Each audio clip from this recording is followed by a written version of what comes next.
here on the main feature table. Our first match, as I say, Aaron Davies versus Callum Singleton. Aaron's been there from the start. This is Callum's first event as a professional, and he is going very well indeed, although he did come in with a very big reputation as well, having won the Challenger rankings last year. A race to 8 frames, 50 minutes on the clock, and we are underway. Delighted to say, joining me on commentary is a world champion. Barbara Taylor comes in, and Barbara, great to have you on commentary here. I know it's your first event with Ultimate Pool, and it's likewise for Callum, and he's going very well. It's great to actually be on a commentary with you. It's a bit of an honour and a privilege, and yeah, I've thoroughly enjoyed this weekend, and it's been an amazing setup and it's been an amazing tournament, so I'm really looking forward to this match. Yeah. First opportunity for Callum has not gone well. This is the plant in the middle. It was a little bit touchy, that first shot, but look at the layout that's left there. That was almost frame ball in his mind, and now he'll sit there and expect Aaron to clear these up. Been an unbelievable run for Aaron. For somebody that's never won a sort of live 6-thread shootout, if you like, he's done it for placings in the group, but never for a live, never won one for a live one. He's lost a few. He's won 3 straight 6-thread shootouts to come through three straight rounds. I was hoping you were going to mention that, because obviously I saw it online, but for most of the weekend we've been actually playing on the ladies' side, so I haven't had the privilege of watching it, but all I've heard is Aaron's had 3. Yeah. So yeah, I was hoping you were going to cover that, because it sounds like he's. Well, has he been riding his luck? I haven't. I've only watched one of his games live, as in commentating on one of his games. I've been keeping an eye on it from afar on the other 2 tables, so it's difficult to say. I do know in his last one against Simon Fitzsimmons, he threw away 2 frames at the end of the match. He absolutely should have won the match without a 6-thread shootout, and I was so impressed that he was able to hold his nerve, considering I think how you go into a 6-thread shootout is huge. Can you know, are you going in positive or are you going in negative? And he was going in very negative, but he was still able to get over the line in that one. I was very impressed in his first 6-thread shootout. He had 22 seconds, 42 to beat from Dylan Leary, wow. And he was able to beat it. And that's, I'm still waiting for full confirmation from our stats man, but I believe that's the quickest anyone's ever gone second, as in a time to beat. Wow. And we have seen obviously a lot quicker, but to beat 22 is incredible. And then obviously backed it up with one against Simon Fitzsimmons and John McAllister, where he had slightly easier times to beat, but still got to do it.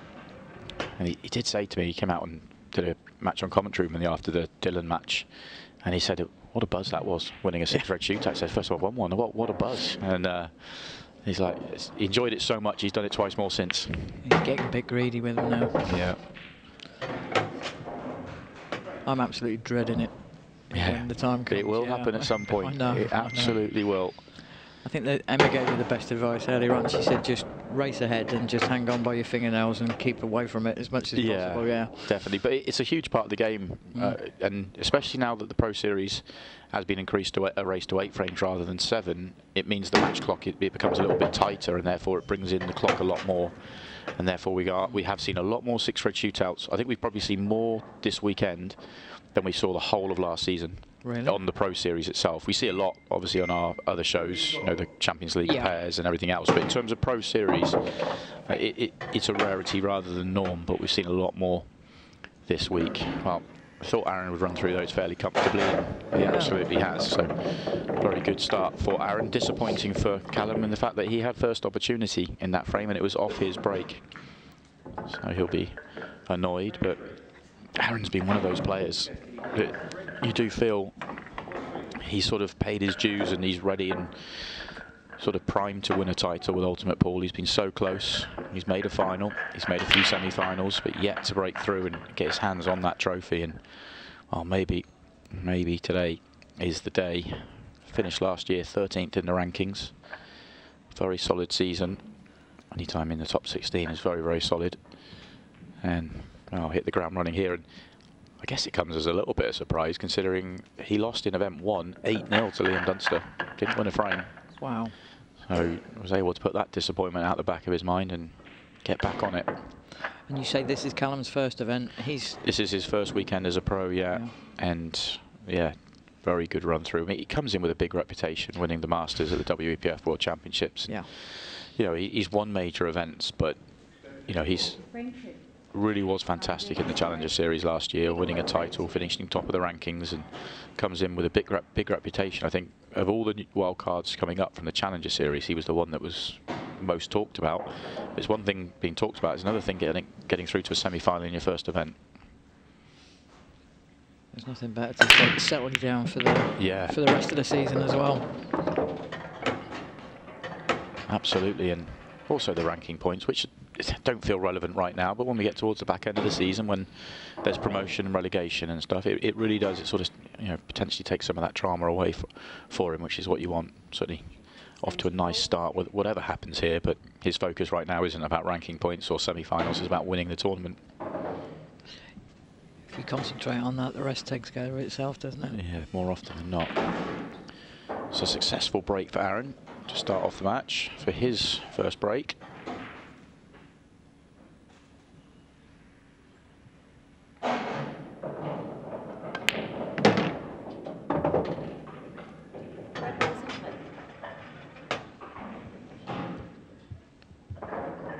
Pretty good layout here. Pretty much everything goes without too much drama. Red in the triangle area, you can see there on the overhead, does go into the bottom right hand corner pocket. So these all just sort of connect up. Pretty ABC pool here for Aaron to start.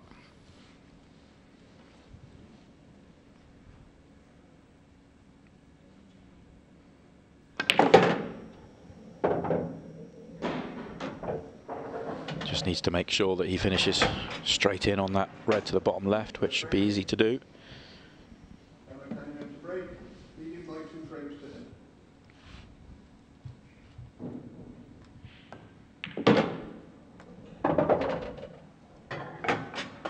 Just about pulled up in time. He wouldn't have wanted any more angle on it than that.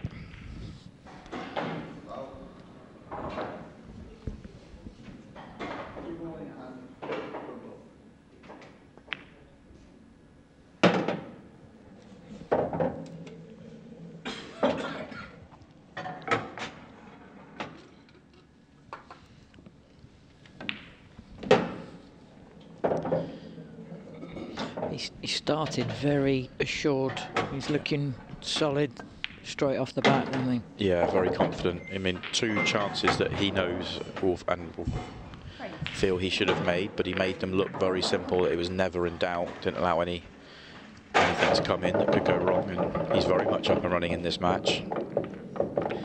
As I mentioned at the top of the match, the Women's Series is underway in the quarterfinals. Stream tables 2 and 3 for the first 2 quarterfinals. Harriet Haynes is taking on Kirsty Lee Davies, which is an unbelievable match for the quarterfinals. That really is.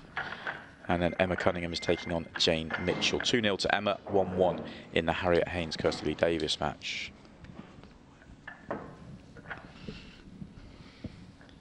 Yeah, you were playing in the tournament yourself, Barbara, and I guess you come in as unseeded, as it's your first tournament with Ultimate Pool, and you end up drawing Emma in the last 16. And I mean, a great match on paper. I didn't get to see any of it, but 5-4.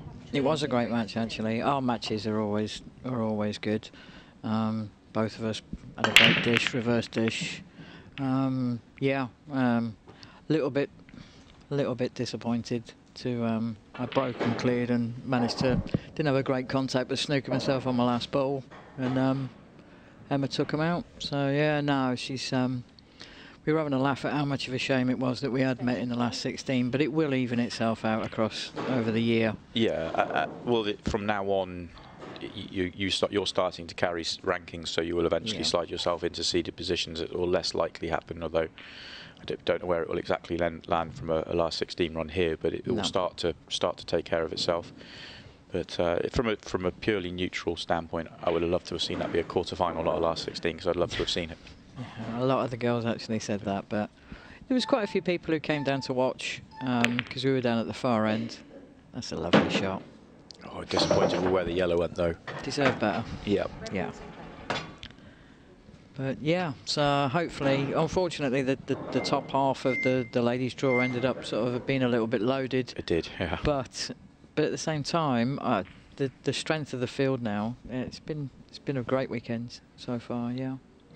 Yeah, we were talking on Ultimate Pool Lecture this week, Scott Ryan and I, that we're talking about sort of, the field is strong, but we were talking about potential winners, and we were talking about the sort of big four. We've got yourself as world champion and world masters. We've got Amy, who's won twice last year, Harriet, who won twice last year. They were number 1 and 2, and Emma won twice, but on the mini series unranked. Yeah. As the sort of 4 standouts. And I started to edge Kirsty Lee Davis into that because I know that she's back practicing and putting the time in, and if she's doing that, then she's absolutely in that conversation as well. Yeah. And 4 of those 5 ended up in the top half of the draw. So it just shows you, how it panned out.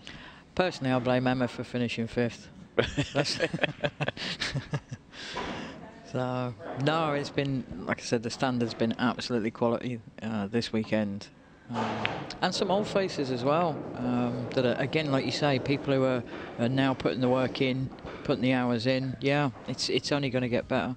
And that goes for the men's as well. It does, yeah. Yeah, definitely. There's certainly some faces popping up. I think what's going on with Ultimate Pool, everyone wants to be a part of it. It's really starting to grow and capture people's imagination. It's never been a better time to be a pool player. No. It's very, very exciting. It really is. Starts to happen after I stop playing. No, I can't complain. Very much, very, very privileged to do what I do. I'm glad I'm just squeezing in. Yeah, I'm too old as well. You're not too old. I take it as too old, yeah. Yeah, I'm the same age as the current number 1. So. Tactical frame then. Oh, we wanted a loss of turn there. Yeah. Didn't drop. It's actually a good matchup when it comes to this side of the game. I think both of these guys have got a well-rounded game. We see so many, especially with the sort of new breed, and we've got to include Aaron and Callum in that kind of conversation as well, that they are very, very attacking and almost all-out attack. But Aaron and Callum are very much all-round games.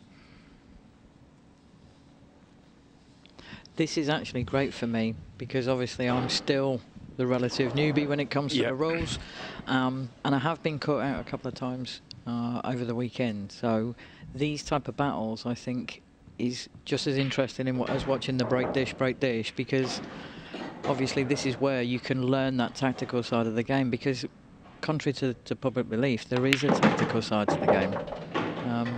Yeah, there really is. And I think we're about to see it. Yeah.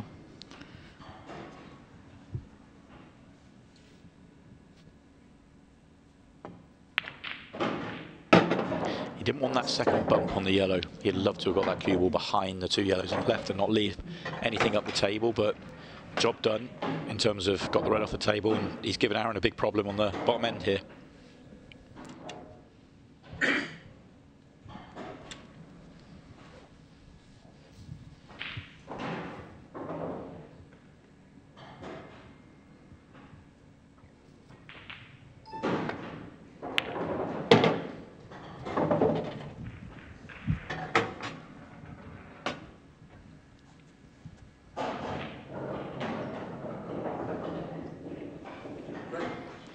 Looks like Aaron's going to go here. Needs to play a breakout shot.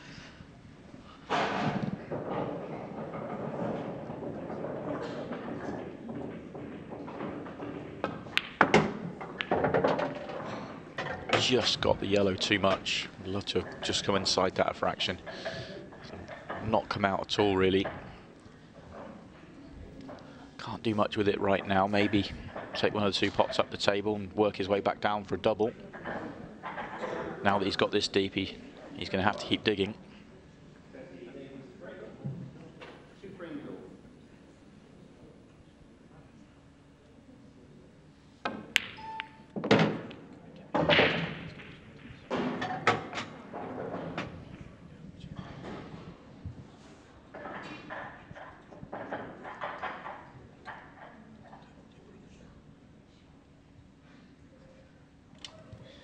So big shot in this frame. Just feels like frame ball.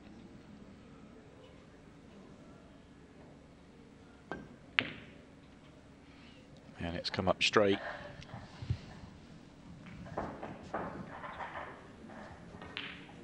Good chance now for Callum to get into this match.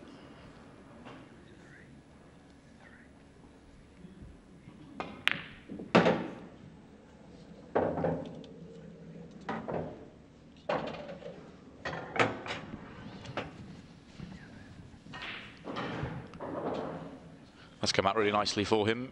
He'll be keen to keep the yellow over left middle as his last ball, but should be able to do that comfortably enough.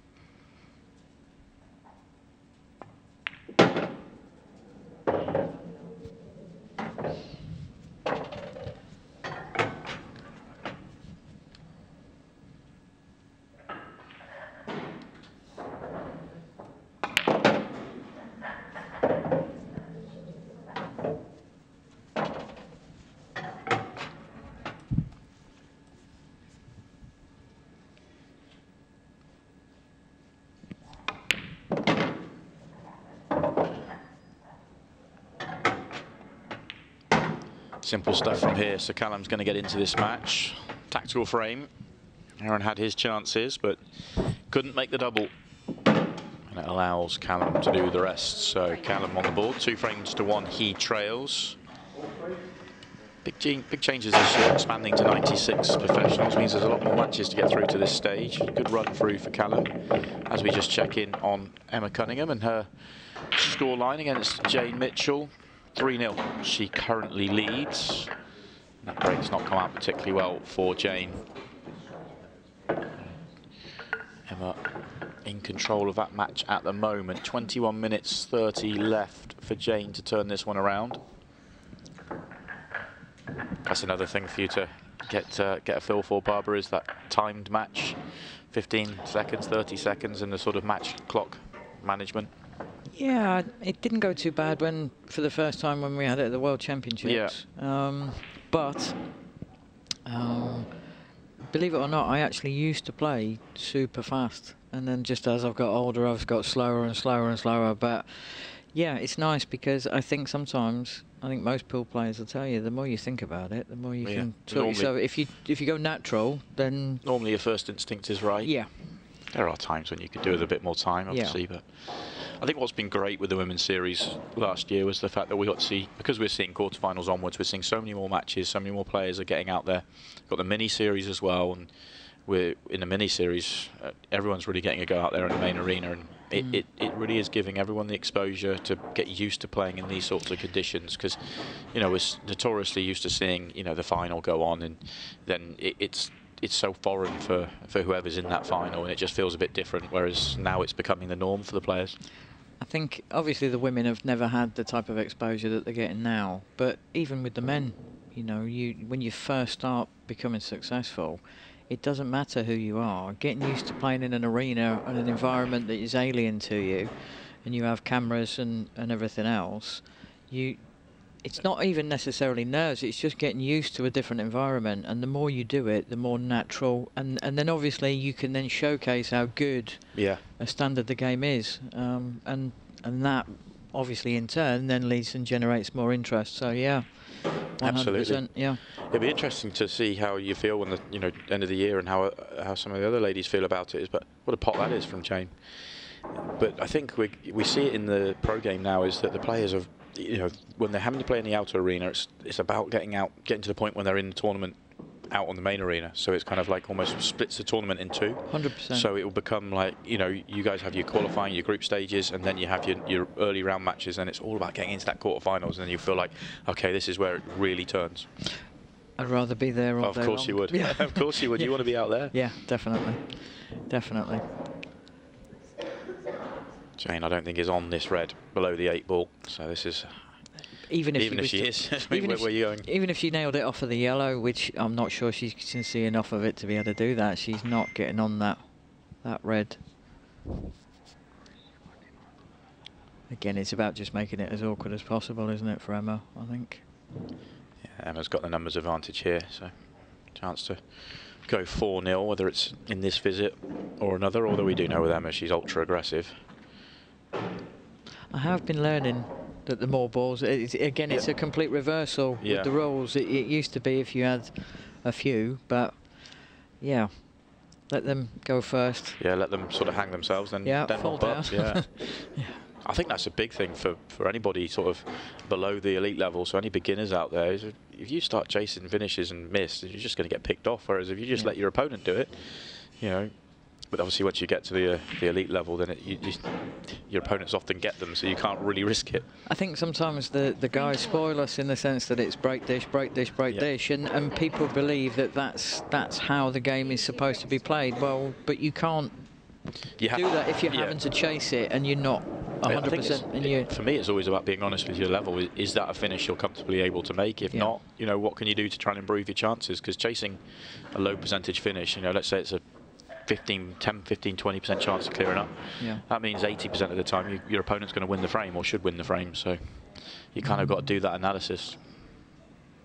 Back to our featured game here, the semi-finals of Pro 2, and maybe not the best of breaks for Aaron. So Callum comes to the table and may not be in the best of breaks, but looks like he's got a pretty decent chance here. It didn't seem the best contact with the front ball then, though. No. It just didn't.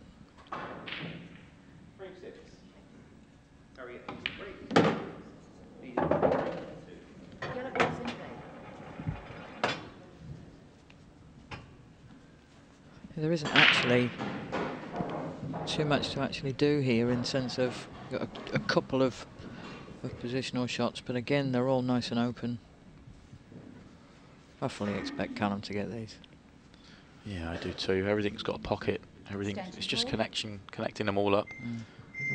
The one on the bottom cushion, slightly tricky to get to, and the one to the left of the 8 ball, slightly, but we're sort of picking bones at it really.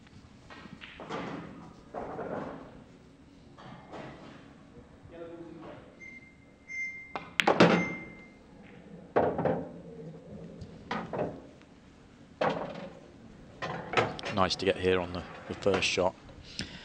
I think he might choose to just drop this so that he can hold for that awkward one that's to the left of the black and put that into the right middle.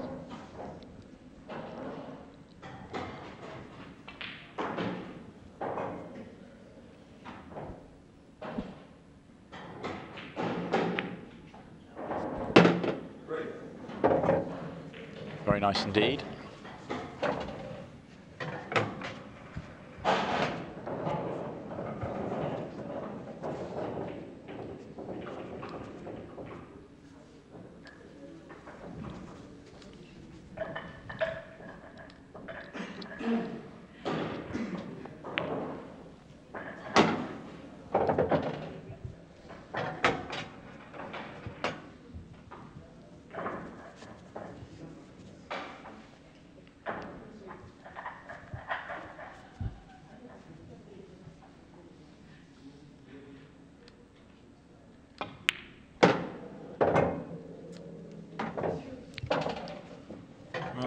Not happy because he's come a little bit too far up the table. This is a bit thinner than he wanted to be. Might have to use the bottom cushion here, and therefore it brings in the reds. He's still got quite a bit of room, really. I think he was trying to avoid the cannon on that red that's on the left-hand cushion. And by coming up higher past it, he's just overrun it slightly. Oh, very nice indeed. Although, say that, he's come too far again, and now this is a bigger problem. It was nice to have the line he had, but had to be short. There was nothing for going long there, really.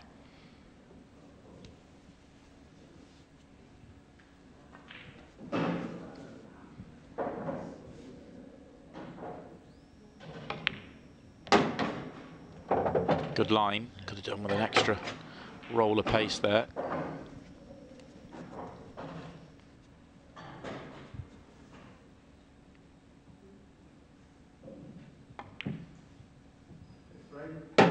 Makes the 8 ball all the same. Excellent 8 ball in the end. Dealt with those positional shots quite nicely. It's amazing, really. You only have to go out of position by half a roll, and all of a sudden things get tricky out there. Callum ties the scores up. I think if you can't get it back immediately, it does literally tend to snowball, and it just gets further and further. And that, again, that comes back to what we were saying about chasing. Yeah, absolutely. Well, let's jump across and have a look at the other side of the arena in the Harriet Haynes Kirsty Lee Davies quarter-final. Or full ball would be okay. A little bit awkward. 3-2 down, Kirsty, at the table right now. It's a sort of free shot here. Clip this in.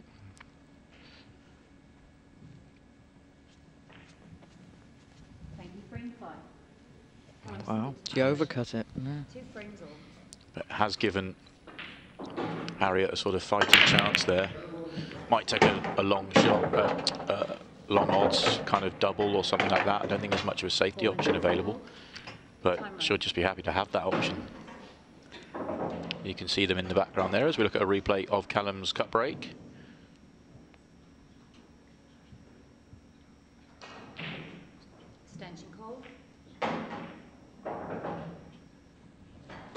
That is one thing that I've had an absolute nightmare with this weekend, breaks. Absolutely killed me. Going in off a lot or just the dry ones? No, just dry. Dry, but the splits have been amazing, but because the tables are playing absolutely lovely. You couldn't ask for more, but yeah. I'd buy one off the break if I could, but... I think a lot of players would. Can Aaron see the one to the bottom left? If not, he's got to go up the table. I think he'd like to get rid of the bottom one first and work his way from there. I think it's tight, but he could even, if need be, just go slowly, just go cushion first. He'd still be able to hold for the one in the yellow in the middle.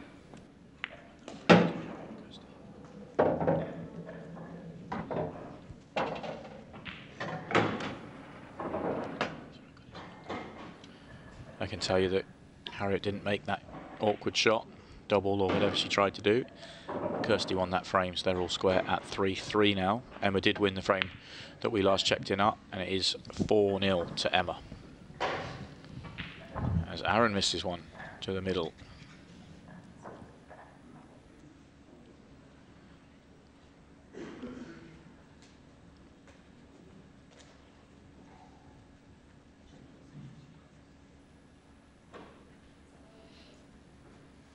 Frame 7. Kirsty Lee Davies to break. 3 frames.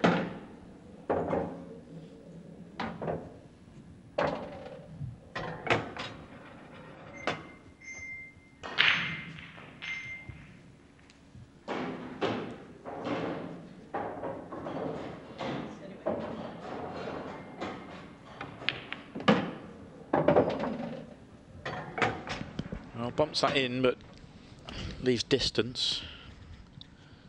Got the one nearest the bottom left-hand corner pocket.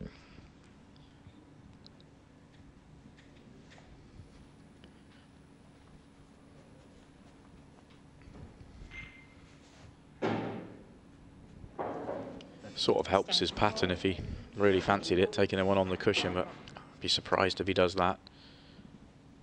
Oh, he's going to. Confident here. This is the shot that wins the frame. Yeah, very nice.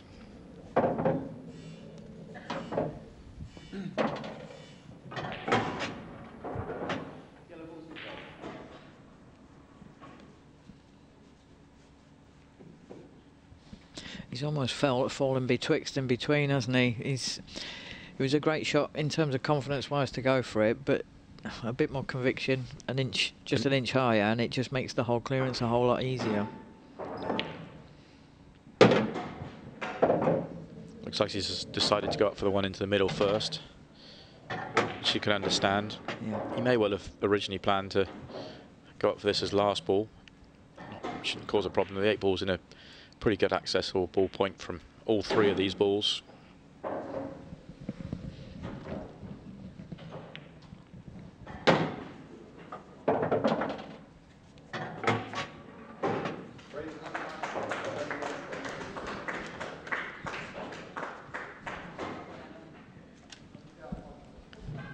The applause you hear in the background is Emma Cunningham winning her match 5-0 over Jane Mitchell. Books her place in the semi-finals. She'll play the winner of Harriet Haynes and Kirsty Lee Davies in that semi-final. That'll be coming up in around an hour and a half's time, give or take. We've got the 2 other quarterfinals to go on to those 2 stream tables first. Sarah Waite and Danielle Roundel. And Colby Poole and Amy Beecham.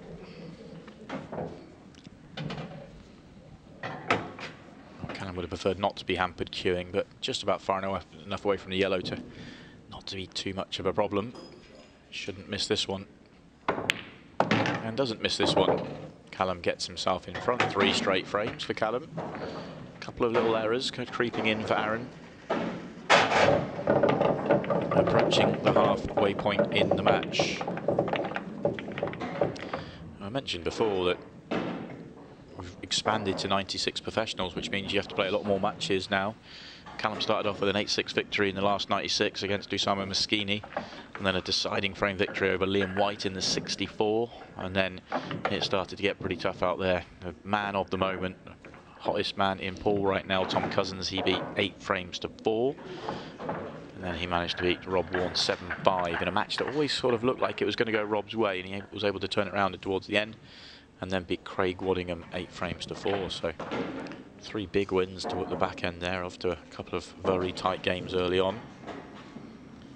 Check back in with Harriet and Kirsty, and it looks like Kirsty, having won the previous frame, has got her eyes set on winning this one. 8 ball does go to the top right corner and should be able to drop on it nicely. Just left it hampered queuing. The previous shot, she just came up a little bit short.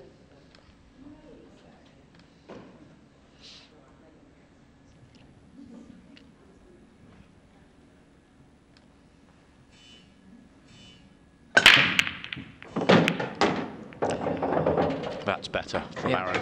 A lot better.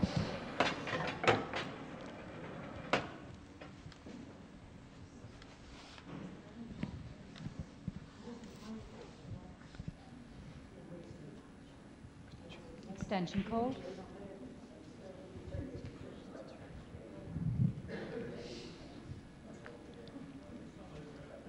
What does Aaron have here? I think he may have to go yellows. I don't know if the red, I don't know if he's got a pot wall red.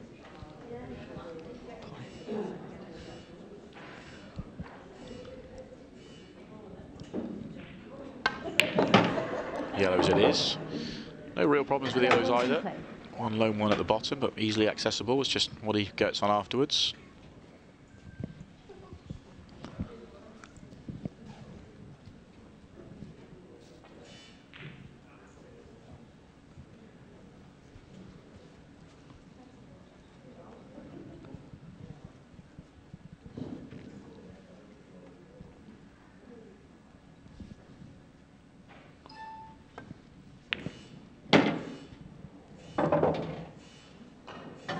I'm interested to know when Aaron's going to go down for that last yellow. I don't like it as a last ball.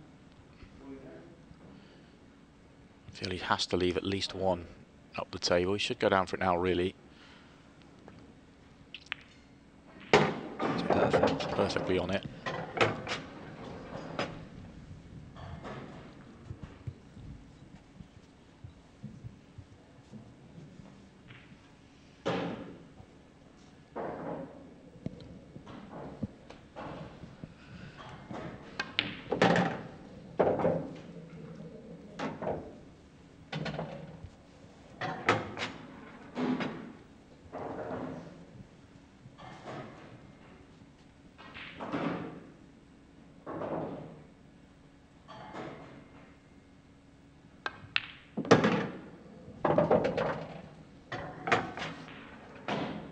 He'd like to slide across this one and leave an angle where he can just stun it down towards the 8 ball. Doesn't really want to leave it straight or short. That's why he's used 2 cushions, but he has overhit this one a little bit. Has he gone far enough that he can run it top this through? Yeah. You just get the feeling that he needs this after the way the last couple of frames has gone. Yeah, 3 straight losses, isn't it? Yeah, he just needs it just to settle down and stop the rock sort of thing.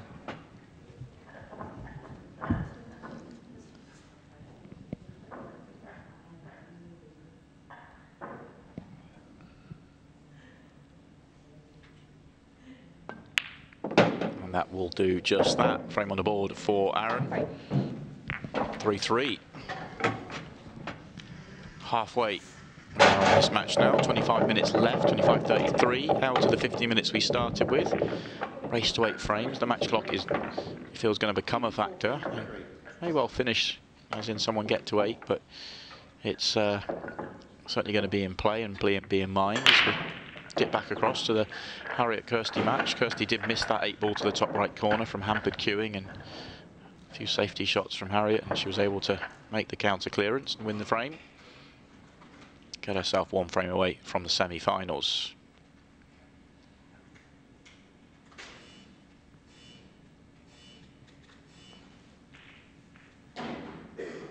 And she gets first chance here in this frame, and it's a very good one indeed.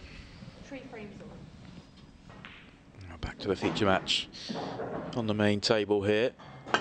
Callum will stay with his cut break. He has done all weekend long. It's been working very well for him, consistently making balls. And look at this one. Look at the layout here.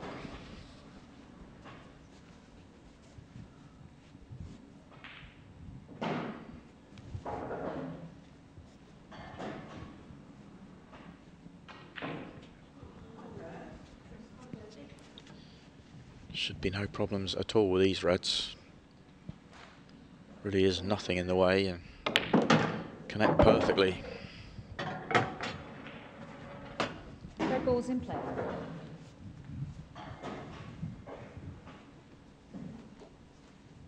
Is that what they call a commentator's curse? Maybe. He's still going to comfortably get out, though. Of course he is. I fully expect him to too, but I'm sure he would have wanted it a bit better than that at this stage. Yeah, I think he was playing on. He wasn't playing on the one into the left centre anyway. He was playing on one of the other two, fairly straight in.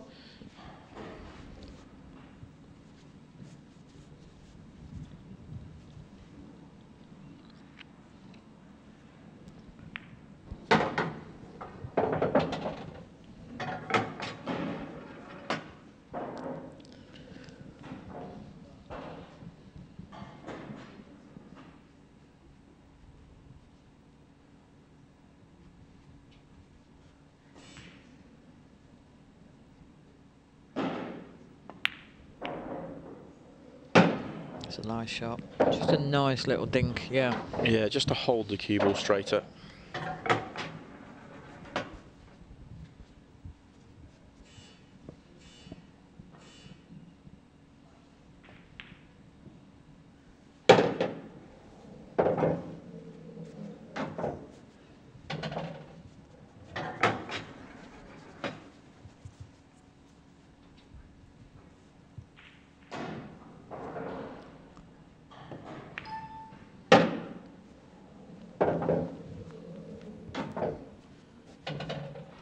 Never really looked in doubt this finish. From the minute the balls opened up, Callum looked like he was in control.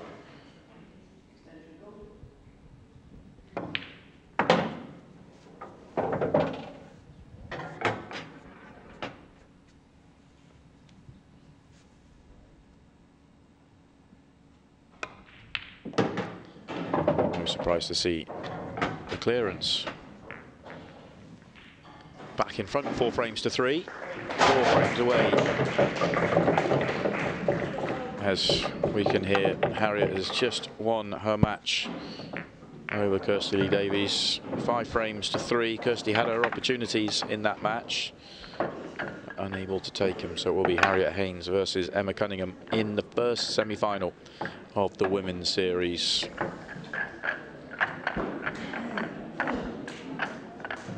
Will soon be the turn of the bottom half of the draw. Sarah Waite and Danielle Randall taking on Colby Poole and Amy Beecham. Or top 2 will take on the bottom 2. Winners will play each other in the semi-finals.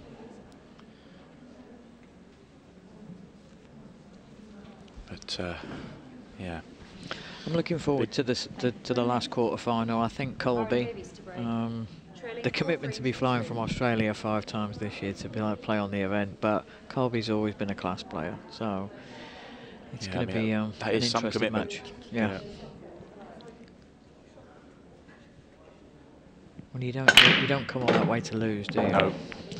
You've got to come here with some belief if that's what you're doing. And yeah, it'll be fascinating to see that one up against Amy, who's flying high right now. Number 2 seed for the year. Won 2 of the 4 titles last year on the women's series. Finished second just behind Harriet. But she finished the season strong by winning the final event of the year. Looked like she had the bit between her teeth and was really kind of... There was a lot of talk about Harriet at the time herself, winning in Ireland. And Emma making a return in the mini-series, and I think she just wanted to re-establish herself and get her name back in that conversation, and she did that. I think again the game to a degree for in terms of the ladies game had been a little bit stagnant, and I think people again you get disheartened, you lose a bit of interest, and life gets in the way sometimes. But I think Amy and a lot of the others, again we've seen Kirsty coming back, and they're queuing like a dream, but they're putting the hours in, they're putting the work in, and there's a reason to put the hours and the work in. Yes, exactly. So it's again, I just find it's just really exciting times, and you can actually sense it at the event. You can sense from amongst all of the women, and again even on the Challenger Series, there is a buzz which has been lacking for a number of years. Yeah, very exciting times. It really is. Really exciting times as well for everybody involved in WEPF, what Ultimate Pool are now working with, and hoping to grow the World Championships. Morocco this year, we'll be covering that on Ultimate Pool TV. Should be very exciting out there. Middle of the year, end of May, early June. I'll be there, get me tan. You'll be there, defending champion in the team and both singles events. Yeah.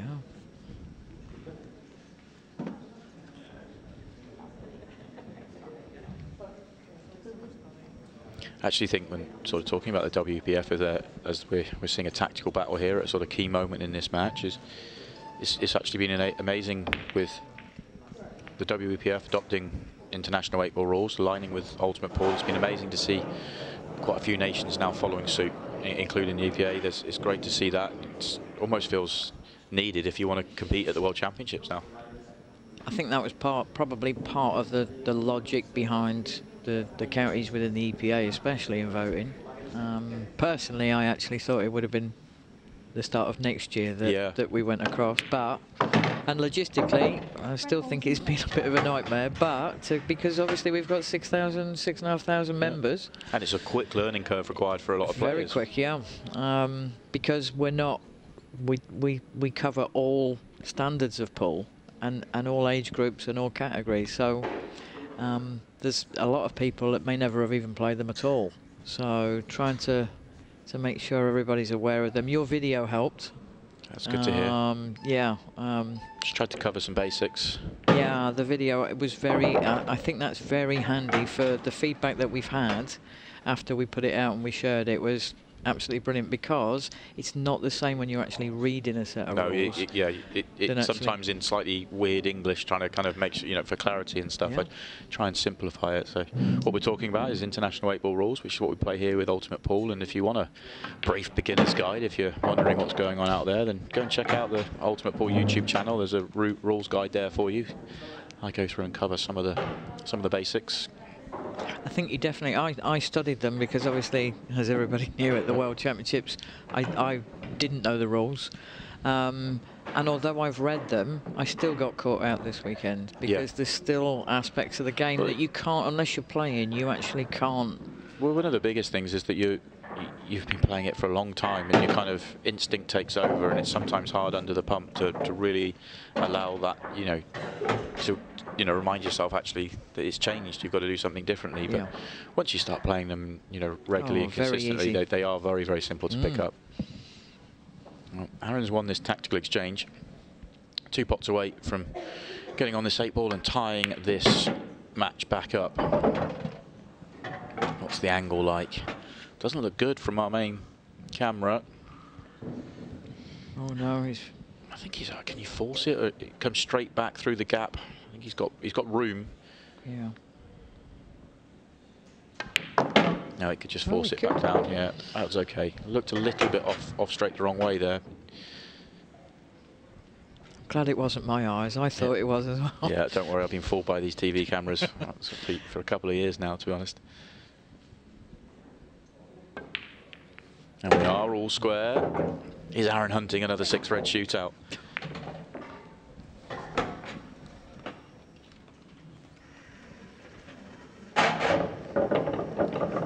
This one's going to be nip and tuck all the way to that clock running out.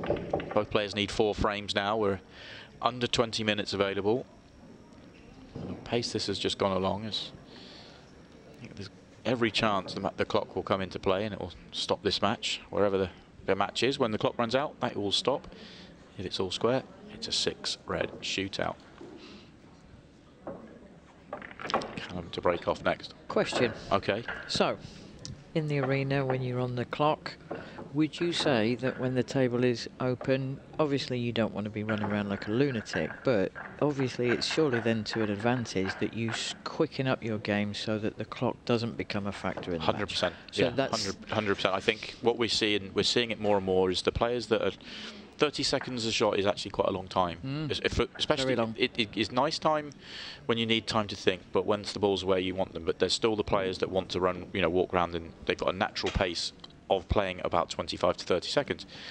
And the players that do that, of which Aaron will be absolutely in that category, the match clock gets much more involved, whereas your Sean Chipperfields, your Jordan Shepherds, your Chris Mellings, they're in very few 6-red shootouts because their matches go at such a pace, because they play, so they might make their bare break clearances a minute and a half, 2 minutes quicker than an Aaron would, therefore more frames are being played.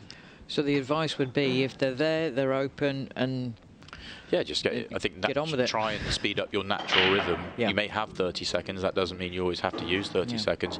It depends. Maybe you want it to be, tight, and you don't want to stretch ahead, and you're happy, to go to a 6-red shootout. Maybe if that's the case, then use your 30 seconds and drag the match out. But I don't think that's the case for many players. No.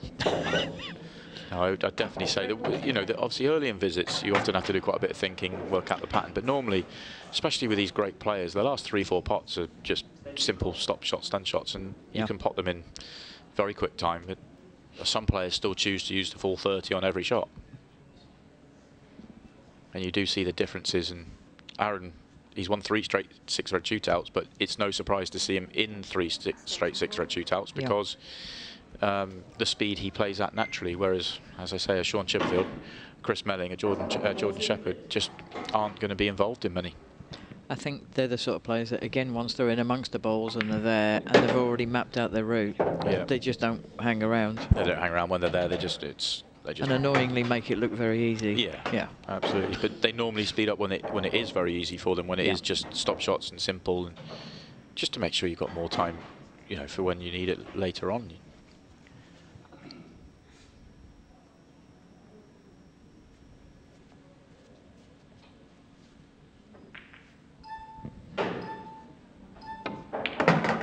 Always felt beginning of the match, just chatting to sort of camera crew and sort of saying, I think this is a match that the clock will get involved in, whereas I think the next match, Chris Melling taking on Luke Gilbert, I'll be surprised if the match clock comes into it.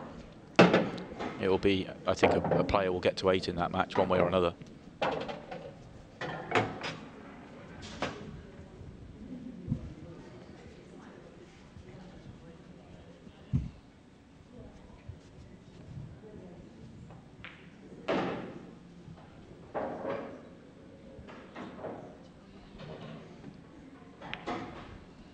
Just a reminder that the ladies' quarters are bottom half of the draw, just about to start on stream tables 2 and 3. Sarah Waite taking on Danielle Roundel, Colby Paul and Amy Beecham.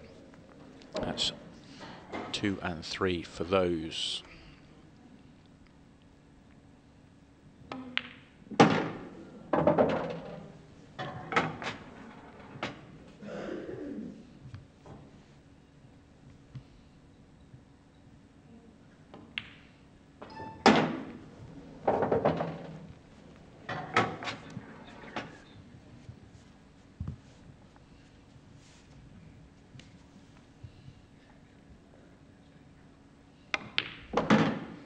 Very nice from Callum, gets himself back in front.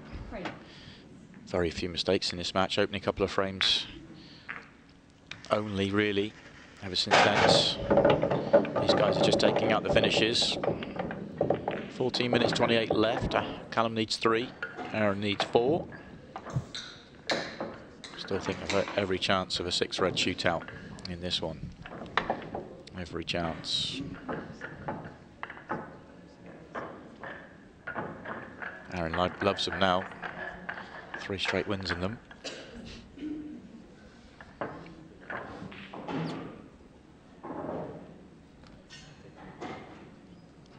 Aaron got to start a round later than Callum, simply because he's a seed. But how about this for a run through to the semi-finals? 8-6 victory over Ryan Fleming to start his campaign off. Then 6-red shootout over Dylan Leary, 6-red shootout over Simon Fitzsimmons, 6-red shootout over John McAllister. That's some run through, isn't it? Absolutely amazing. But the 6-red shootout for me always, it does seem like it's almost a flick of a coin and a little bit of a lottery. I don't think there's been a real master of it yet. I think we are starting to see that now. I think we've got some players, likes of your Sean Stories, Chris Day as well, yeah. they're starting to really understand it. Other players as well. I think players need to embrace it. There's some players that just flat refuse to embrace it. Tom Cousins doesn't want to be involved in one. He's actively trying not to be. And Mick Hill, he doesn't want to play one. There's players that are actively not trying to, aren't embracing it and won't practice it. And they're going to be at a disadvantage. Whereas someone like a Sean Story, he's putting his time and he's working on it, and he's come up with a few different ways of doing it and working out whether, if he's going first, what should he do? If he's going second, what time does he need to beat? Will change what type of break he has. So there's a huge amount of skill in the 6-red shootout, and I get it. I understand there is an element of a lottery. It is a bit of a coin flip, but it is to decide a match that can't be separated in 50 minutes. But the players that put time into it will have more of an advantage than the players that don't. To be fair, I can see the arguments on both sides for and against it. In terms of from a spectator's point of view, it's exciting. But at the same time as well, if you're watching two of the greats and they've come to with an impasse, somebody has to win. But yeah, I get that argument completely. I think I'd hate to see it in a World Championship final, for example. It would be a horrible way to decide a world champion. But yeah, the thing I think the pool world need to realise and understand, and hopefully the majority are, and certainly the organisers are, is that we're an entertainment business now. For pool to have any chance of success, it's about entertainment. Yeah. Other sports are starting to do that, and some other sports have been left behind on that. We need to make sure that we're on the right side of it. I actually think it's a great idea, but again, because of that argument, though, obviously for both sides, maybe certain events could have it where they don't use it, and then others do. Yeah, I agree with that, definitely. So it's not across the board, possibly. Yeah. Yeah, I do agree with that. Nice control from Aaron, maybe just a shade low, but that shouldn't cause him a problem. I think he can just drop this in.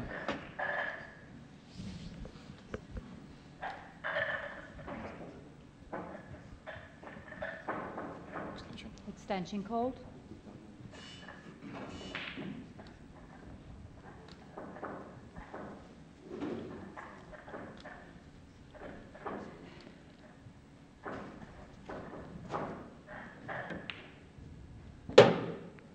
Decides just to go a little bit higher, worried about sliding behind that red, so just took that out of it with a little soft screw shot. Awkward cueing now, though. I still fancy he's going to be fine.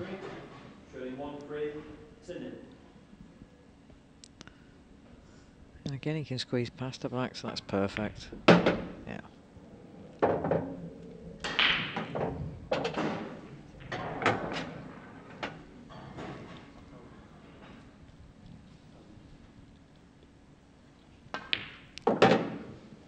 Standard really is high now. Lots of finishes, all square once again.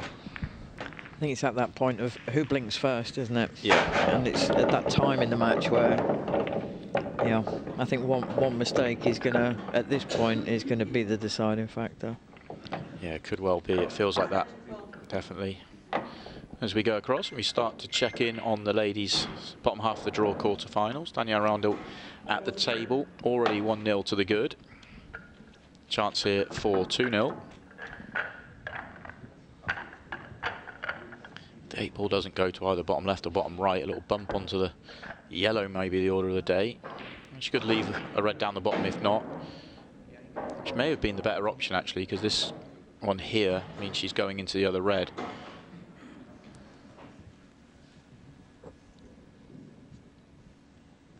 again, it's another player who's just every time I see Danielle, the improvement in her game.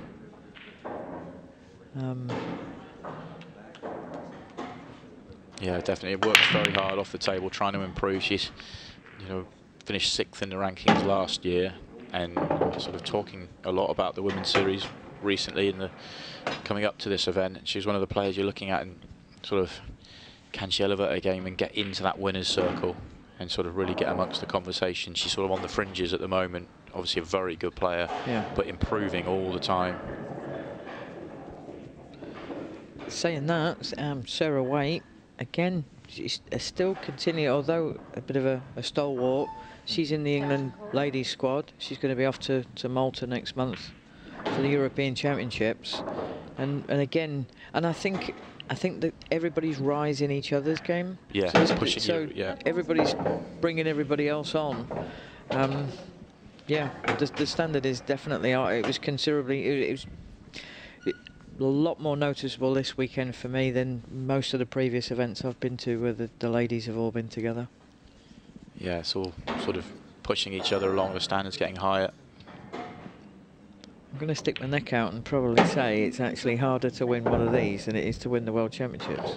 Yeah, I agree with you there. I think it's been a little bit like that, maybe on the pro side of things for a while, maybe less so on the women's side. But yeah, it's hard for people outside the sport to fully get their head around that. But obviously, Pool's in a slightly disjointed place. It has been for a long time. And yeah.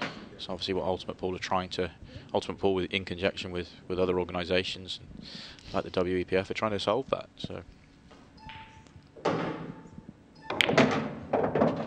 Could do with a bounce. Wants a bounce or leave it as a straight plant.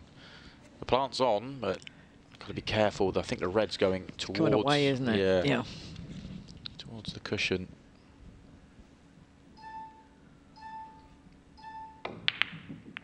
Oh, misses the plant. Probably worried about where that red was going to. So you said who will blink first?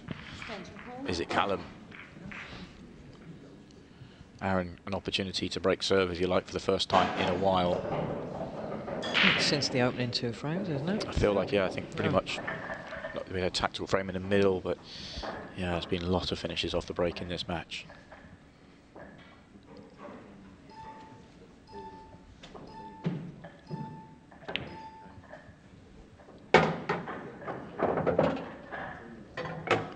Confident double there.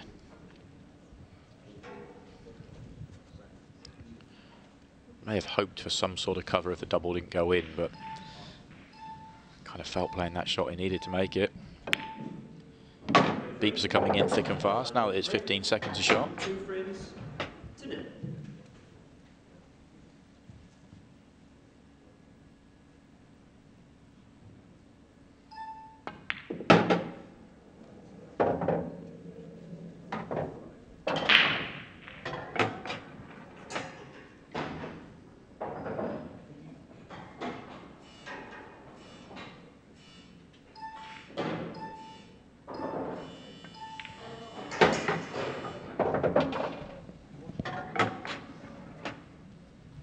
You might stop the white just to leave a little bit more angle to get the cue ball out. May just still have enough.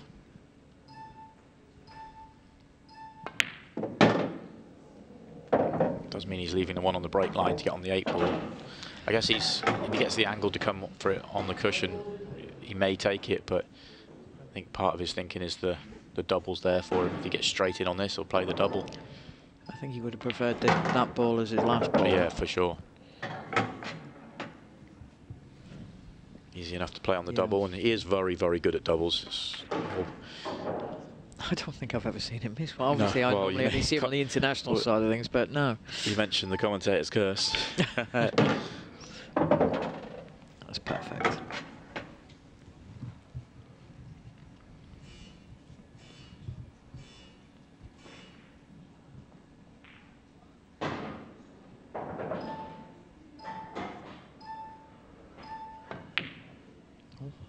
Oh, he missed it. And he missed it by quite a distance, actually. Yeah.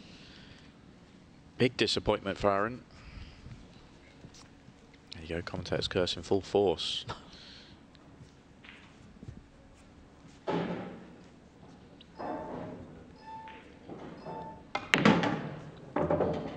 that's awkward. Oh, that is awkward. It's better than it was. It was, yeah. Aaron did he did leave it in such a way that he couldn't obviously play the plant. He wouldn't have wanted to leave the cue ball lower that, so Callum's decided to play into it. It's on now. The natural gets him on the 8 ball. Got to make the pot though. It's a great and he has. Very good. Wow.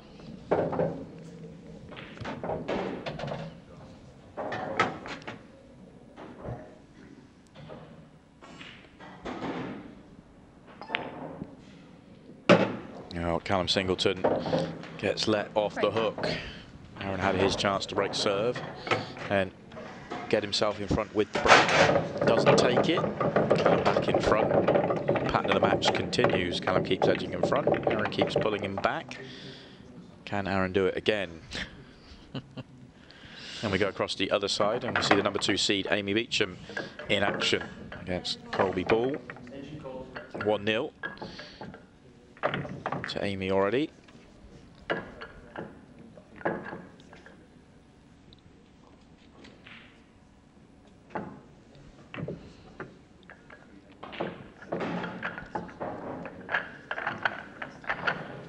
And Amy gets to the table.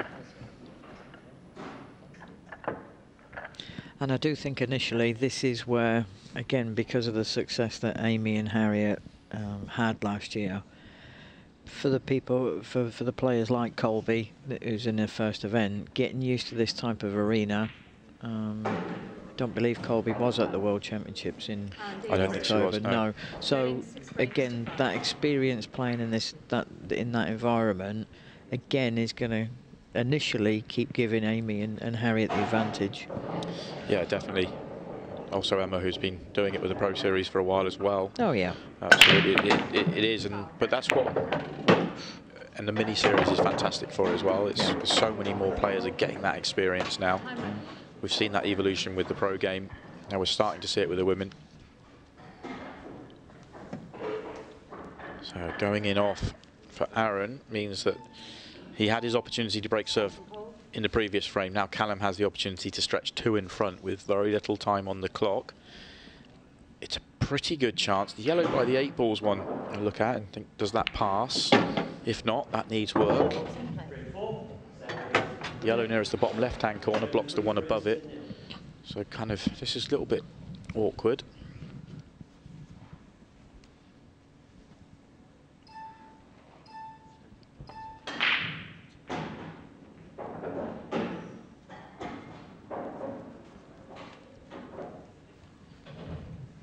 Also very awkward for Reds here now that Aaron gets to the table. Very messy. And that match clock will look like it's going double speed for Aaron. But that's another aspect that you've got to learn and get used to, this time management. And I listen and I watch, and now's the time to slow down. Yeah, there's absolutely that. You know, the decision Callum's made there, you know, floating that down. I mean, I think he was trying to pot it, but probably knew what he was doing if he didn't. It was, oh, hold your breath time there for Aaron. Wow. My heart was in my mouth then. But he's because of the match clock's a prime example. I think he's digging a hole here that he may not have dug if it wasn't for the fact there's 4 minutes on and he couldn't allow Callum to make the table any messier. He has got time to win a tactical exchange, but not massively. So it looks a big second favourite for this match all of a sudden.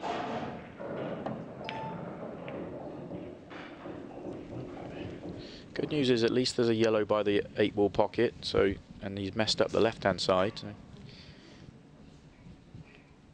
keep an eye on that match clock. 3:30 left. Yeah, Callum doing the right thing. Make it as messy as you possibly can. Every turn. Run that clock down. I say it's just going double speed for Aaron. It's going half speed for Callum.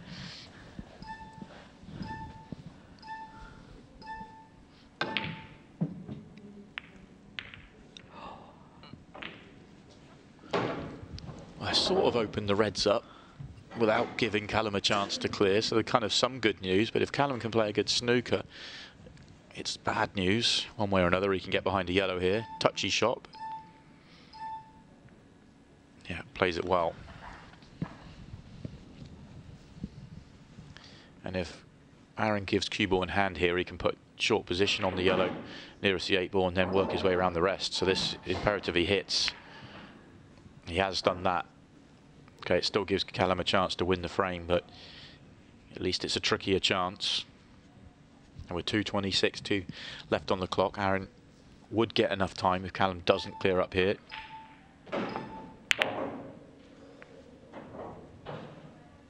Well, Aaron will be happy with that. I know Callum's held up his hand because the red in the bottom half of the table doesn't go to the bottom left corner. He's blocked it off. Aaron will be happy he gets to the table with a chance. There is room to land on the one by the cue ball now. It will be his last ball.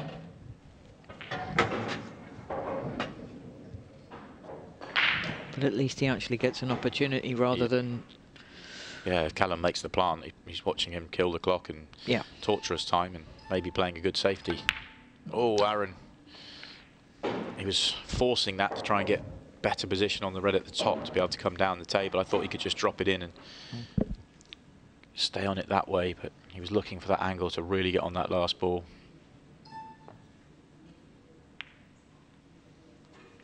Well, he's going to get another chance, as horrible as it is.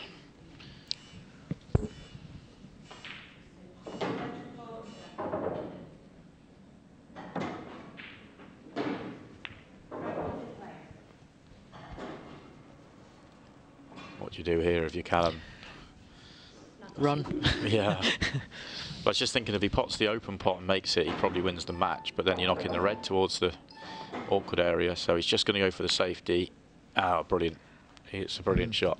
That could well win him this match.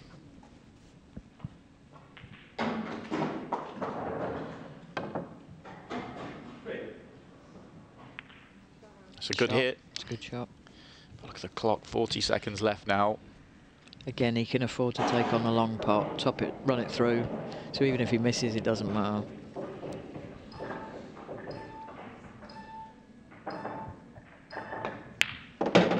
That will win him the match. And Aaron knows it. He sits down. He knows the job is done.